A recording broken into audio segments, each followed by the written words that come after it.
We're here today with Gabe Imperato, Managing Partner of the Law Offices of Broad and Cassel. Thanks for coming, Gabe. Thank you.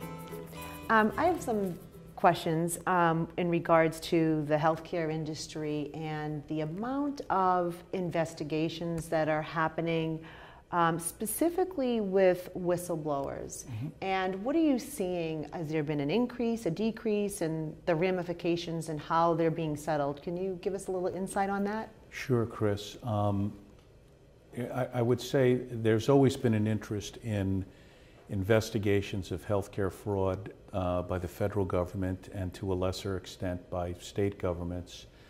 But in the mid-90s, a phenomena occurred that really raised the stakes. And that phenomena was the introduction of whistleblowers into the industry. Now that's simply a matter of a provision in law that had existed for some time that people in the healthcare industry discovered to use in healthcare. And one of the first cases involving a whistleblower complaint occurred in 1993, 1994. And the way this works is that if you bring information to the government about a party that is submitting false and fraudulent claims to the government, however you may characterize that, and the government either makes a recovery or the case goes to trial and there's a judgment, the whistleblower can get up to 30% of that recovery. Significant. And the first case in healthcare in the early 90s resulted in a whistleblower recovery of $13 million. So what we've seen occur since then is the increase year by year in the number of filings of these cases in the healthcare industry, and it really drives the agenda for enforcement. It does. And tell me a little bit about the context of the whistleblower or the validity. Are you seeing an influx of invalid cases? Well, I mean, my experience is that, I would say that there is a place for whistleblowers in the industry because certainly there have been valid cases brought. But my own personal experience is that when I review the allegations and investigate them in the context of a case, defending a client, or just as a compliance matter, I find that sometimes the whistleblower's complaints may get it partially right, but oftentimes it's not completely in context. A good 50 or 60% of some of the complaints probably have little or no merit. But that doesn't obviate the need to respond to those allegations because they're brought in the context of a case where you're sort of left with the government looking at the same allegations and you have to respond to them as well, even if it's just to prove that they're without merit. So it creates a lot of work, a lot of compliance work.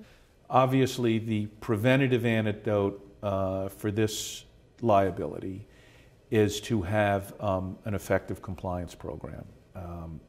You can Google that.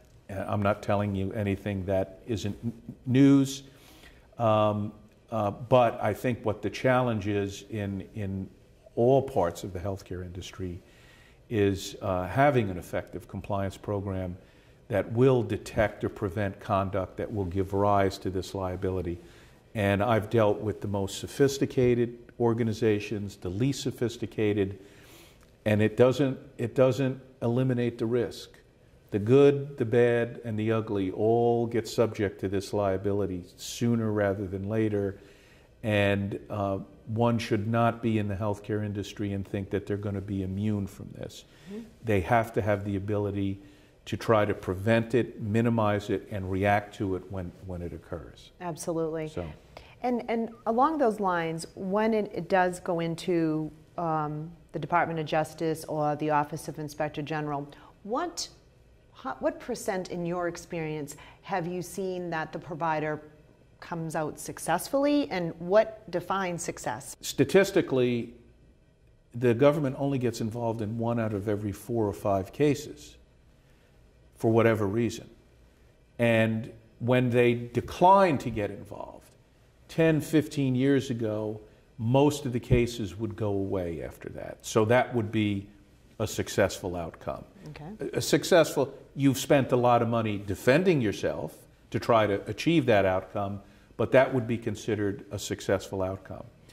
Well, in the last 5 years, maybe even 10 years, see, when the government says we decline to intervene, the whistleblower has the right to move the case forward on their own at that point. They didn't used to do that so much, but now they are. Now the plaintiff's bar has moved into this space.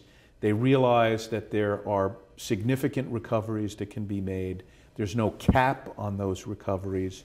And so, garden variety plaintiff's attorneys who may not know the first thing about healthcare, but know the very first thing about bringing a case and getting a recovery, with or without merits, have moved into this space ready to take over cases that the government declines to intervene. And we've seen that phenomena occur more and more and more, to the point now where, in answer to your question, which I get all the time from clients, what's the possible outcome of this case?